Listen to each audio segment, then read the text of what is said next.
something beside me, a light to the kerosene,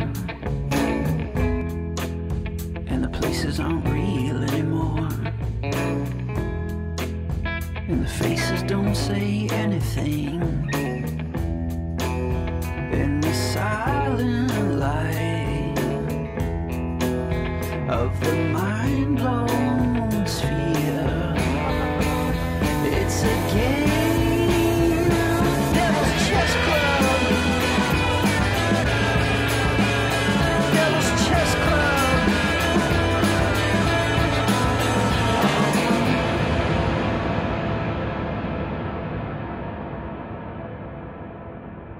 Welcome to Devil's Chess Club. I'm Aaron Good. In this episode, Bryce, Greene, and I will be talking about a number of subjects, including the criminally bad New York Times coverage of the ongoing slaughter in the Holy Land, the U.S. presidential debate farce, how Harris picked up the coveted Dick Cheney endorsement, and how Russia and Iran are deepening their strategic partnership.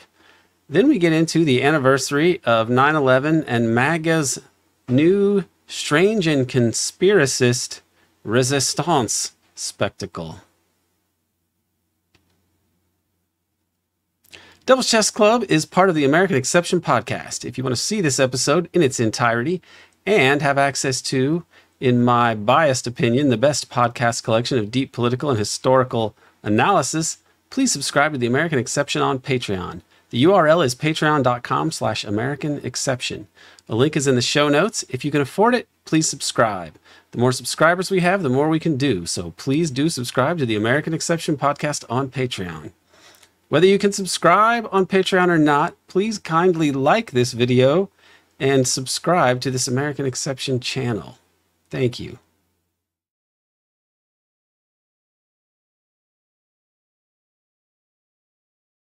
Bryce, Greene, great to be back with you. It's good to be here, Aaron. You are in Bloomington, and perhaps you could give us an update on the situation now that students have returned to school and you have decided to challenge the regime, the Bloomington, Indiana University regime in a way. Can you explain that? Yeah, I mean, it's pretty strange here. I still haven't had, whatever hearing with student conduct yet. I was kind of delaying it, just coordinating with the people, like lawyers and whatever advisors. But it seemed pretty straightforward, and I believe it's set for this next week. Not this coming week, but, the week after. And it's in a situation where the university is, freaking out over people who are protesting against this speech restriction rule. If you haven't been, following me and my adventures, Indiana University put a restriction on what hours you're allowed to do anything, to protest. But the policy is so broad that it actually prohibits people between the hours of 11 p.m. and 6 a.m. from doing anything that would be considered expressive activity. So things like wearing a t-shirt, or gathering with your friends, or sending a tweet from your dorm room. All of these are First Amendment protected activities. Like a candlelight vigil would be a candlelight vigil, yeah, violating that rule. Exactly. And so the first candlelight vigil in protest of this policy I went to, and then they hit me with the violation, but they left everyone else, all but another professor alone. But then the next week, they came out, they had, the chief of police, they had head of public safety and some police officers, all there, just watching people. And in the third night, they had undercover officers walking around with cameras in people's faces and trying to get pictures of people's faces. And you had deans, and the chief of police was there again. This is insane. All because people are going out there and after curfew, basically, and saying words. There's no safety risk. I mean, it's just insanity. But there was actually a write-up about this and other schools and their similar policies in the New York Times. I'm blanking on the byline, but it was a pretty decent piece as far as Times overviews of university goings on in America go. But if you want to learn more about that, you can look at that. But organizing still continues. The union planning a lot of stuff. The Palestine group planning a lot of stuff, and we even got faculty out here motivated and pissed off, and that's more than you can say for most of the time. So there's something brewing here, and we'll see where it goes in the next month, semester, year. Right, because didn't Bloomington always have a big take back? I don't know how long this is, if it still goes on, but they had a take back the night kind of protest in the past, like, for like to oppose like a date rape and such like that, like sexual assault. This I haven't heard. And this I don't know what the times were for it, but it was like, I think that they were, part of it was that you would have a vigil until fairly late at night. So I don't know. It just seems so obviously to be a this jackboot kind of response to protests, and for people who are protesting a foreign government's policy, the policy of a foreign government. It doesn't make any sense by virtue of what like the U.S. is supposed to be focused on. Like, it really puts the lie to a lot of these excuses that they make. But that's par for the course. We get a lot of ridiculous manipulation over the policy of Israel, and I think that this has to do with the sections of the U.S. oligarchy who have a lot of money, who are invested in Zionism, and so this is they have used in America. If you can pay the piper, you can call the tune in many respects, and that seems to be a big part of what's happened with Zionism and its prevalence in the U.S. Mainstream, which is, I think, shrinking. And I think the global mainstream is, if you could say there is such a thing, is really sick of it. Let's talk about one of your articles you wrote recently here for Fairness and Accuracy in Reporting. New York Times uncritically reported Israel's version of Golan bombing. And you wrote this with Laura Noor-Walton. And here we go. I'll just read a part of it and then you can comment on it. As the U.S.-backed genocide in Gaza continues, U.S. media assist in Netanyahu's plan to widen the war, parroting the words of the aggressor. A consequential example of U.S. media support for escalation was the coverage of the July 27 strike that killed 27 Druze children on a soccer field in the Golan Heights, which is Syrian territory, but Israeli occupied.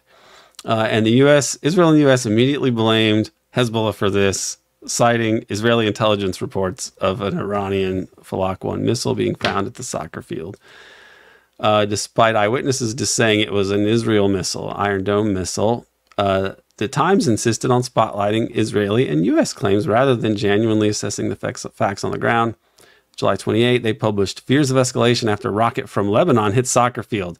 So this one is pretty egregious, pinning the blame squarely on Lebanon's Hezbollah. Next day, reporting on the potential escalations, Times headline described the strike as a deadly rocket attack tied to Hezbollah. Okay, and this is the actual thing that they posted on the Times. Fears of escalation after rocket from Lebanon hit soccer field. So they basically just state this flatly as Lebanon, rocket from Lebanon. Yeah. So what's the significance of this story to you? I mean, for me, it seems like just absurd media malpractice. But yeah, I mean that's really what it is here. I mean, it hit me hard because, well, you follow these conflicts, and there's all sorts of ways of getting information. Well, the first time I heard about the Masjid al-Sham strike was in the New York Times. Like, I was reading the New York Times, and I saw that this is how it is reported, and I was surprised. I was like, well, Hezbollah hit a group of people, killed a lot of people. Even if it was like on accident, it's still going to cause a lot of problems, going to be dangerous. And it also came 1 day or 2 days after the U.S. had given it had been reported that the U.S. had given a go-ahead for Israel to launch and carry out a wider war in Lebanon as part of their desire to expand the war from just in Gaza to ensure that the U.S. would get involved and spark a wider war, which has been the Israeli goal. The problem is that this was far from the definitive attribution of responsibility. Yeah. You turn to alternative press. Well, I say alternative, but just like not U.S. mainstream media, not regime media. Essentially. Yeah, not regime media. Yeah, exactly. And you can go to there are journalists on the ground. There are journalists in different regions in the world who are interviewing people and talking to people about this, and they say that no, this was not a Lebanese Hezbollah rocket. This was an errant Iron Dome missile. But the significance, and all of our viewers and listeners understand that the media lies and manipulates, but this is a case study in how it does that. In this case, they simply repeated what the Israeli intelligence people said, and repeated what the Americans said, who were, of course, repeating what the Israelis were saying, and they just printed it as fact, despite the fact that they know for a fact that each and every claim from Israelis should be taken with a grain of salt. Because even the New York Times has reported on false statements from Israeli officials, and it's well known by anyone who has looked at this conflict for more than a half hour that Israel cannot be trusted. But for them, Israel's word was enough to print this as fact. And it's dangerous. It's extremely dangerous because, like I said, this was at a moment, and it's still at this moment, where the conflict could expand to areas beyond Gaza. That you could end up in a regional war involving the axis of resistance. You have Iran, the anti-U.S. militias. You have Iraq. You have all these different groups that are. It's kind of a powder keg in that if Israel expands the war into Lebanon, you could easily see the world erupt into a world war. And so the New York Times... Syria, it apparently only Chinese ships are going through the Red Sea at this point. So it's like there's really... Israel seems in a bad way, more than people want to admit. Oh, yeah. And the Houthis are developing even more sophisticated ways of enforcing their blockade. You have almost... half the U.S. Navy confronting them, but can't really do anything to stop them. The New York Times seems to be pushing a line that could erupt all of that into flames. Because this area wasn't exactly, these aren't Israeli citizens who were killed in this. There were 12 children who were killed at a soccer game, but these were Druzi. They were people who were in the Golan Heights when it was occupied by Israel in the 1967 war, and they've maintained this occupation, ever since. But the people there are not citizens. And in fact, when Israel and when Netanyahu and other Israeli politicians, when they came to that area to, pay their respects, get some photo ops of them, mourning the dead, they were told to get out. People started yelling like, you're murderers, you guys are evil. Yeah, they were shouted down. Yeah, because it's not genuine. They were trying to use the deaths of these people. It's so obvious. Yeah, it's so obvious. They were trying to use the deaths of these people to manufacture consent for a wider war, and the New York Times was helping them do it. And that's largely what the piece was about. But if we look at just the facts of where this rocket came from, first you had the eyewitnesses saying that it was an Iron Dome missile.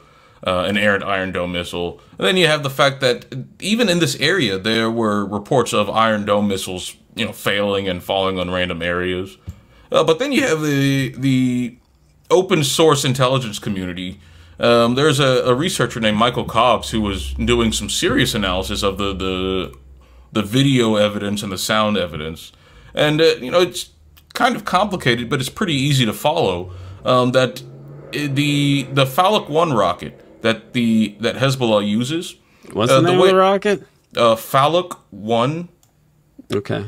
It's not spelled like phallic, like phallus, right? No. FALAQ. I mean, it's a cliche that these missiles become like sort of phallic totems in the minds of, military men, but So if they're just naming the rocket like phallic, whatever, and that's even harder to wrap your mind around. Okay. No, I don't know what it translates Continue to. that. I just was that when you said that, I was like, wait a second, what? What was the rocket? But anyway, continue. Yeah. No, but these the way they work is that they are fired into the air over an area, and then the self-propulsion system stops, and they use gravity to have it fall and hit their target. Okay. So the it's sound like profile, they have special thrusting mechanism to drive the phallus so that it penetrates the target. Yes, Aaron. Okay. and so whereas the Iron Dome missiles, they're self-propelled for their entire journey. And so when it's going down, when it's hitting the ground, if it's being propelled by gravity, you would have a different sound profile because it would be accelerating. It would be increasing its speed as it gets closer to the ground. Whereas if it was an Iron Dome missile, it would have constant speed because it's propelled the whole time. The sound profile from the videos demonstrate that it does in fact have a constant speed, which rules out the Phallic 1 rocket. Even though they had fired Phallic 1 rockets like in that area, and Western media used that fact to bolster the Israeli claims that it was used here in this strike, the evidence doesn't hold up. And then you have the fact that the crater that was made by this rocket strike was, it killed 12 people, but that's because it was a rocket, but it didn't do much damage to the field. Like it blew out part of the fences. The crater was relatively small, and the Phallic 1 is described as like a bunker busting. It can bury deep into places and cause some serious damage. And all the experts that were consulted were confused as to why people would expect this damage to be caused by a Phallic 1 rocket. It's far more consistent with the Iron Dome missiles, which aren't, they're not heavy ordnances. They're just designed to intercept other missiles. Yeah. So Israel very likely did this. I mean, there have been some people who speculated that Israel intentionally made one of their Iron Dome missiles, kill these people. I wouldn't put it past them. Yeah, in a false flag attack designed to justify the such an unconvincing one, though. Such a poorly conceived false flag attack that nobody believed in the first place. That's why I don't necessarily think that theory is the best one. Yeah. But even so, they tried to attribute it to Hamas. They tried to Hezbollah. They tried to attribute it to someone else, and they were obscuring the reality of it. And they were able to rely on the New York Times and other Western media to just parrot the line.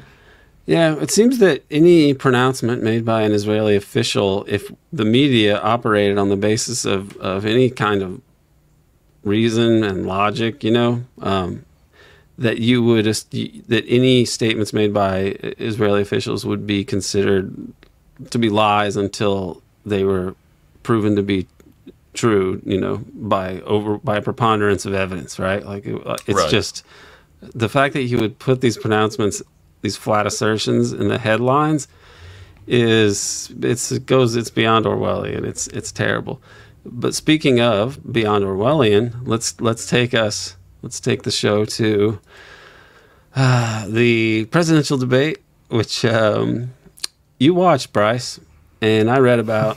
I actually couldn't stomach it. I'm sorry to everybody out there that I should take one for the team and watch it, but I really have a certain amount of political PTSD at this point, and like I would have to have me with my eyes taped open, Clockwork Orange style, to make me watch a discussion between these two, and I cannot imagine the person who is watching these and thinking, I'm just not decided, but I think I'm going to watch the debate and see who makes the good arguments to be, and that person will be the better president, and I will vote for them. But anyway, like, what are these people? What was your take on the debate? People say that Harris outperformed Trump.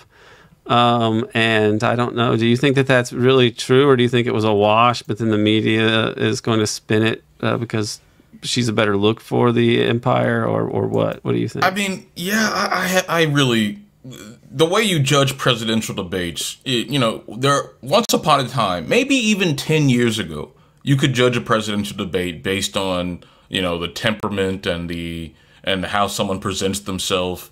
and they're offering competing visions, and they're going over, like, even 10 years ago it was fake. Obama, Romney were mostly in agreement about a lot of different things, but now they don't even talk about the issues. They're not even offering differing versions of America. They're just yelling signals to the people that they believe will respond to the signals. So you have Trump over here yelling about they're eating dogs, they're eating cats, and then you have Kamala over here talking about how Trump wants to ban abortion, or won't protect the reproductive rights of women, and that. I don't think she actually said democracy's on the ballot, but that was the general thrust of her pitch. And she did continue with that killing machine business, right? Like, America's going to be the most powerful killing machine, or most lethal military, whatever you're going to say. But saying most lethal is just the same as we're going to be the top killing machine. And in fact, they went after each other. Kamala was playing the hawk. Kamala was going after Trump for being, soft on dictators, soft on Iran, like, oh, you're. It was ridiculous. Who is she planning to kill with this most lethal military force? How is the killing that she has in her mind? She's so excited about, apparently, with this most lethal military force in the world. How does she think that she's going to murder her way out of the mess that the empire is in? I mean, this just all seems in a weird way, and I don't support Trump at all, but his campaign and people around him are at least somewhat addressing some of these problems in totally disingenuous ways, and I don't buy it at all, which we'll get into in the second half of the episode. But it's like the Harris's shtick is so, she doesn't even make a bow to try to appeal to some people who might get a sense of how messed up everything is. It's just more doubling down on, liberal 21st century liberalism, and with Western imperialism sort of taken as this bedrock assumption, so you don't even have to explain it or defend it for what it is. Right. You just, make these statements about protecting Israel and being the most lethal killing force and yada yada. Yeah, exactly, and they're all talking about, I love Israel. I love. I believe that we need peace now, or whatever. Just all these useless, throwaway lines. You had the moderators kind of pick on Trump a little bit for, the Ukraine war. Like, Trump was saying, okay, well, if I was president, the Ukraine war never would have happened. They were like, well, do you want Ukraine to win? And he was like, I want the war to end. Just showing how these moderators are in some cases pushing the candidates to be more hawkish. Like Trump, he's not a dove, he's not like a peacenik, but at least on the Ukraine issue, I do think that he would not have escalated, or is not as invested in escalating against Russia as some people on Kamala Harris's side. And so he was attacked by the moderators for that. There's plenty of problems with the Trump campaign, but I mean, it's demonic. But the fact is that Ukraine is taken to be sacrosanct still, even though its failure is pretty apparent to anyone who's paying attention. And, that's what's frightening to me. That's what's frightening to me is that if you want a good microcosm of how U.S. politics is so completely insane and manufactured illusions, the discussion on Ukraine, which is obviously, not only has Ukraine, in my opinion, obviously essentially lost the war, meaning that there's really no conceivable way that they could militarily turn the tide against Russia. If they were to do anything that was going to turn the tide, that would also be catastrophic for the world and for the U.S. if Ukraine were to suddenly become successful, because it is clear that Russia views this as existential, and this was known beforehand. It's also come out recently, as I understand it. I should have found a citation for this, but more confirmation has come out. Victoria Nuland has acknowledged that they did scuttle these peace talks back in Istanbul. And as I understand it, if I'm reading this correctly, or I think I heard Larry Wilkerson talking about this, that one of the details of this was that they didn't they refused to negotiate or discuss or allow the Russian provision that there would be none of these missile batteries in Ukraine that the U.S. was wanting Ukraine to put in there. And these are things that that are supposedly for defensive purposes, but within 24 hours can be modified to be nuclear capable, and then they are minutes, especially as U.S. missile technology increases, because they're eventually going to catch up to the Russians, within the next 10 years. The Russians are ahead of them, which is actually, funny if you think about U.S. posturing. But like this was an issue that they actually, I mean, this is what I was saying as well, was that like there were hints of it, but it wasn't as clear as this. But I was saying, and after hearing other people talk about it, that a key issue here was obviously the nuclear weapons issue, that you're talking about basing missiles extremely close to the border from there is less than a day's drive to Moscow. It's like, I don't forget, it's not that many miles. The Ukrainian border at the closest point from Moscow is not very far at all. Like, it is a huge threat. And not to mention that it could cut off the Black Sea from Russia, which is its main warm water port. It's obvious why this is an existential threat to Russia. And so they're not going to lose. So this has been the most unreal and absurd thing to watch unfold. It's even more senseless and doomed than Vietnam and Iraq, I think, in terms of there's just no conceivable utility or any way to make it not totally a disaster. You can't even win. The winning is losing. If they start to win, then it'll be nuclear doomsday. Exactly. Like no one actually thinks that Ukraine can win without a cost that would blow up the world. And I mean, it's well known. But despite this, I mean, just yesterday or today, it was reported that the U.S. is authorizing Ukraine to use U.S. provided munitions to strike deep within Russia. And this is just another, line in the sand that the Americans drew and then moved right past. They said they weren't going to send tanks. And they said, okay, we're going to send tanks. They said, we're not going to send HIMARS. Okay, we'll send HIMARS. We're not going to send F-16s. We're going to send F-16s. We're not going to be able to use the HIMARS deep into Russia. Okay, you can do that. We're not going to sponsor direct invasions into Russia. Yeah, we did that too. It's busting past these lines. And if you read some of the more hawkish think tanks and their commentators and their blogs or whatever, they all talk every time the U.S. does something escalatory and Russia shows restraint. They say that this is a demonstration that Russia's red lines aren't real, and all you people complaining and worrying about nuclear war should shut up and let us start our bigger war. Like, it's unhinged. They don't seem to understand that it's just, like a pressure cooker, that you're just adding more pressure to what's eventually going to be a major explosion, a conflagration. I think that they want to. The election thing seems to be a big. Maybe what they're calculating is that if you just somehow can bluster enough and have enough of these little gambits in different ways, you could somehow hold out until after the election and have a chance of not getting Trump in there. That's what the current regime is hoping for. Maybe that's what they're hoping for above all. But it seems like they're actually accelerating.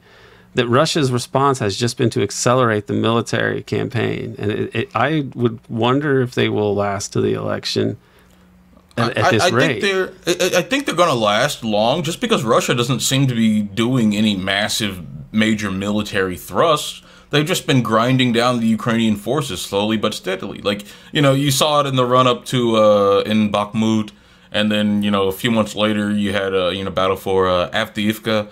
And then, a few months later, they're headed towards Pokrovsk.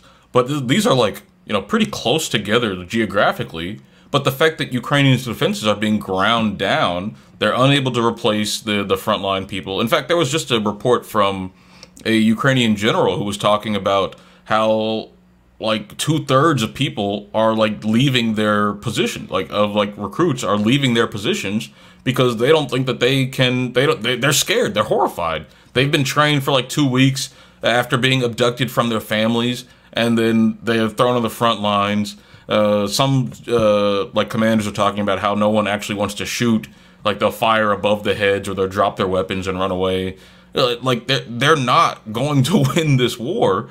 And so you've even got Zelensky at the point where he's saying, yes, maybe it's time for a peace talks. He's been pretty like wishy-washy about that for a while. A few months ago, he said that yes, we should have this giant peace summit to start talking about an end game. And then later he said, okay, well, Russia can't come. Yeah, well, okay.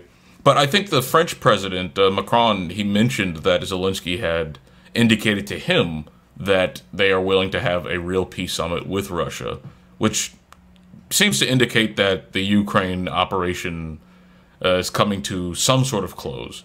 And what I keep telling people is that like this is going to end along similar lines to Russia's earlier demands, except Ukraine's going to be a lot smaller and a lot less. I mean, I'd say a lot less sovereign, but I mean, the Ukrainian sovereignty is like kind of an abstract, non-existent concept. I don't know. They may end up taking the whole coast, and you know. Yeah, I could see them taking the going coast, all the way, because if Ukraine does start, they killed someone around Moscow. They launched like 140 drones, and one of them got through, and just hit a apartment or something and killed a woman or something to that effect. It killed one Russian citizen. So if they keep continuing with strikes like that, even ones on a bigger scale, I think that the intensity of the Russian military operations will ramp up. And they seem to have lost, as I understand it, the curse thing is basically done, and they're just mopping up now. They lost a huge amount of armored vehicles and some of their best reserves. And you do wonder when they're going to run out of these, because it's a pretty steady amount of casualties, and they're basically just sending guys straight from like off the streets to the front now. They don't even really train them, as I understand it. 600,000 is the number you hear of troops they've lost more. So it was 500,000 not that long ago. So that seems to track. They just would seem to be. It would seem to be that they're doomed, and you can't. I can't imagine this being reversed, and I don't know what the U.S. What the change in presidencies. What are you going to do with a new president? What would a Harris administration do? What would Trump seems to want to negotiate it into it, but you know, this is, I don't know. And who knows if he'll be allowed to do that? I mean, like, who knows how if he wins, like his transition team is just going to be filled with like insane people, and so then his cabinet will be filled with insane people, and I don't know to what extent Trump's own personal instincts are going to win out, but I mean, if Harris wins, it's going to be more of the same Biden stuff, just more except for the fact that you can't. This is where this election is the weirdest of all of them to me, and the most disturbing is that as much as the people are bitterly on the side of, well, actually, let's go. If you look at this part, Liz Cheney finally proved me right. This is in The Nation, supposedly this progressive magazine. You know, it's been around forever, and you know, they even used to have Alex Cockburn posting there, you know, writing there years ago. I mean, Aaron Mate was doing his Russiagate stuff in there. So they become more and more like MSNBC, and Joan Walsh was always one of the worst. She was at Salon before, and then, you know, she turned into this Hillary Russiagator, you know, white, wit, rich, liberal nutcase. And now she's writing this. Liz Cheney finally proved me right. 15 years ago, she told me we had no common ground. I disagreed. This week, she endorsed Kamala Harris, and she has my gratitude. So, and Dick Cheney also, you know, this should be a time for some soul searching as to, like, you know, why Joan Walsh why does Dick Cheney have the same political preferences as you now? What does that say about you? Yeah, it's kind of funny because, like, I think this morning or yesterday, Kamala released this list of 200 former, like, Dick Cheney and George Bush staffers who are, like, Republican staffers who were just, like, pro-Kamala and just, like, wielded it as just, like, some victory for unity or whatever.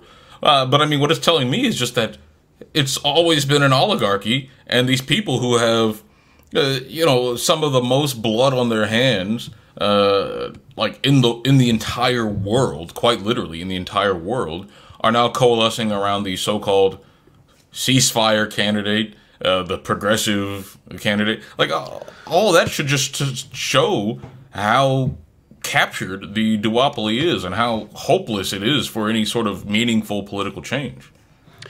But that's not the lesson they're getting.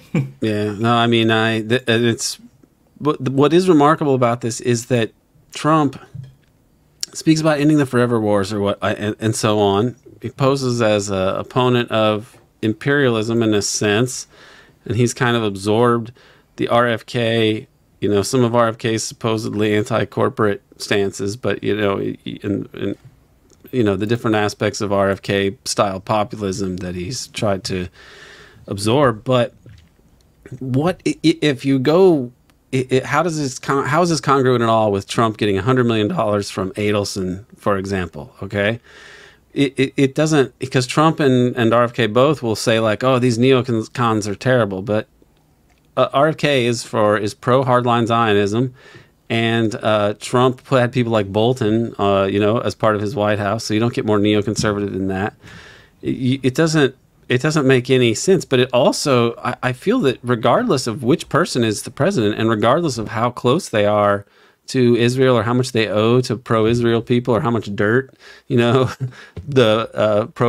neocons and the ultra-Zionists have on them, that they are limited in what they could do to actually change the fundamentals for Israel. I mean, I said this when, back with RFK, that the smartest thing for obviously Kennedy's campaign, but even for Israel, would be to adopt the Jeff Sachs plan and just use the UN to establish a Palestinian state and make that building that up a project for the whole world, because at least that would potentially allow the chance for survival. I mean, I get that the settlers are insane. You might have civil war, but like, I just don't think that this maximal exterminationist version is going to prevail. But it looks like they're in real trouble, and it doesn't seem to matter who is president.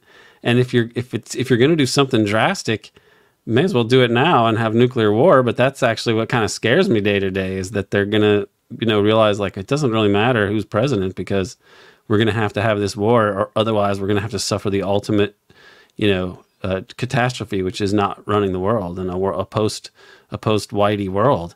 They can't deal with that. But I don't know what their alternative is. It's like that's happening regardless. It doesn't matter which one of these clowns from the clown show becomes, the Uber clown. It doesn't matter. They're basically the end game is here, I think, for for the Project for a New American Century, for unipolarity. Yeah, right. I mean, like the PNAC people, again, it's been the last 25 years of this, American century, but the original PNAC gang squad or whatever is now fractured over both parties. Like, now they have influence in both the Biden world, the Democrat world, and the Republican world, and so it's their world we're living in, and they're gonna have to again contend with the hard limits of what you can do with an empire in a world where you're no longer the global hegemon. And we'll see how that goes, whether or not, again, there's a benign elite coup by some rationalists, or they're just gonna, wave their hat while riding the bomb as they drop it. Yeah.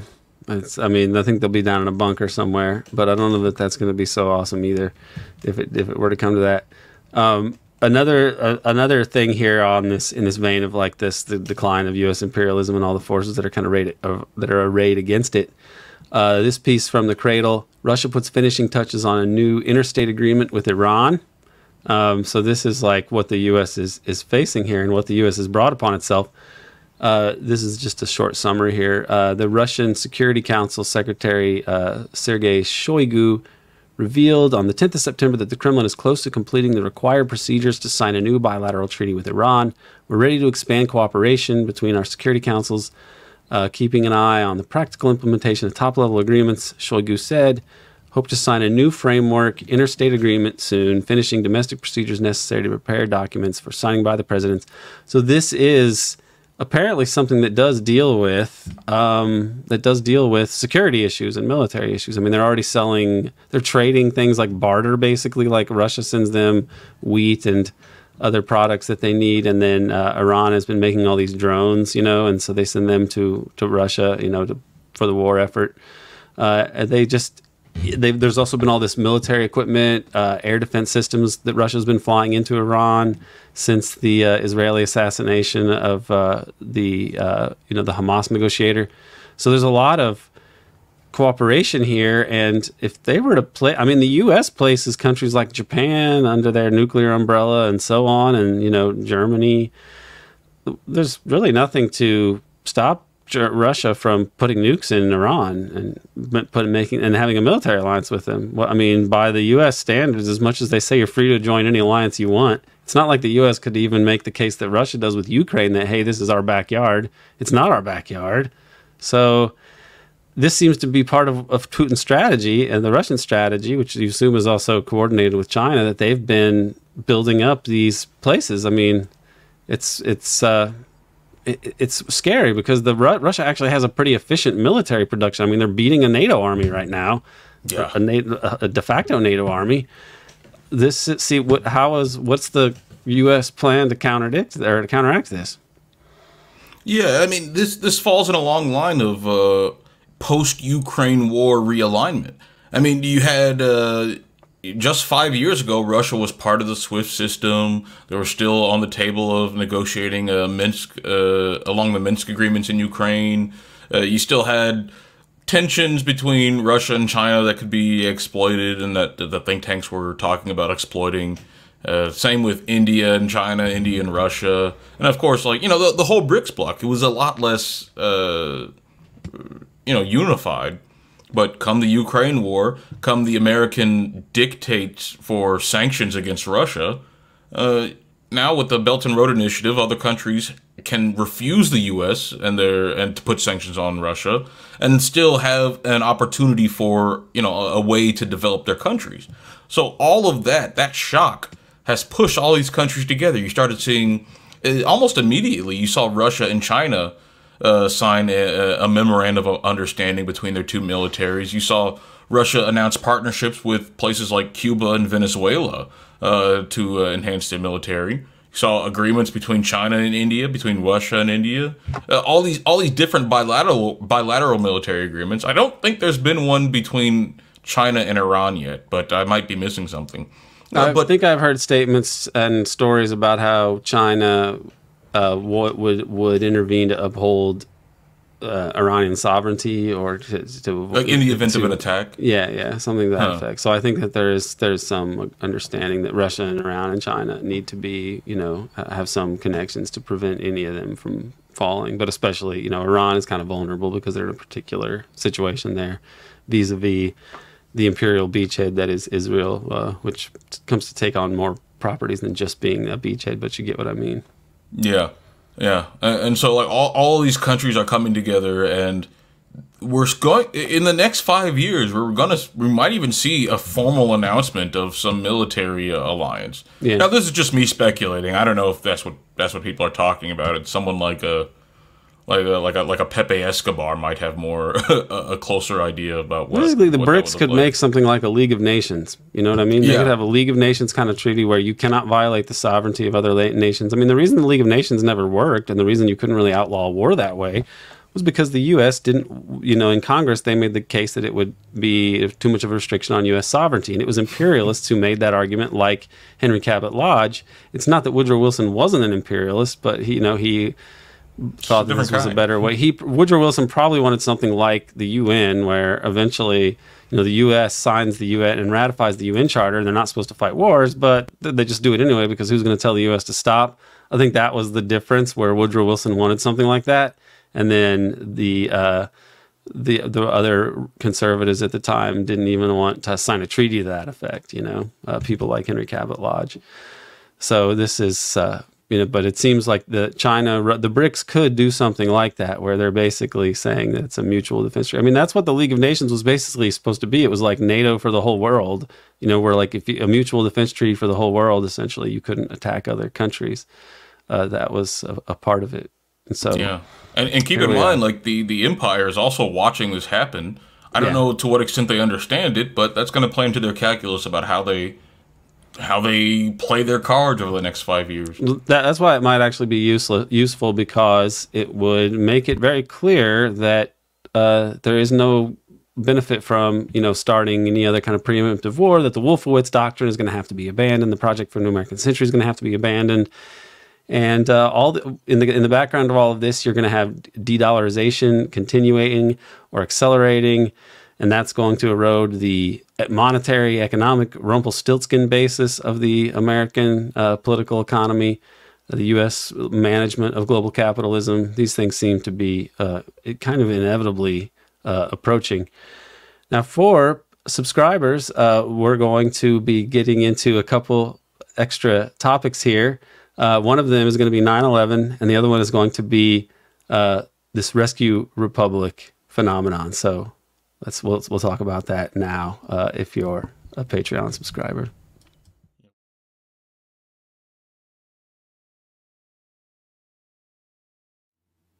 Thanks to Dana Chavarria for producing this episode, and thank you for tuning in. You can watch the rest of this episode by subscribing to the American Exception podcast on Patreon. There you will find the best coverage and analysis of the deep politics of the U.S. empire. The URL is patreon.com/American Exception. It is also in the show notes, and if you can afford it, please subscribe. Lastly, please like this video, subscribe, and share if you can. We'll keep working to help you make sense of what is happening on the devil's chessboard.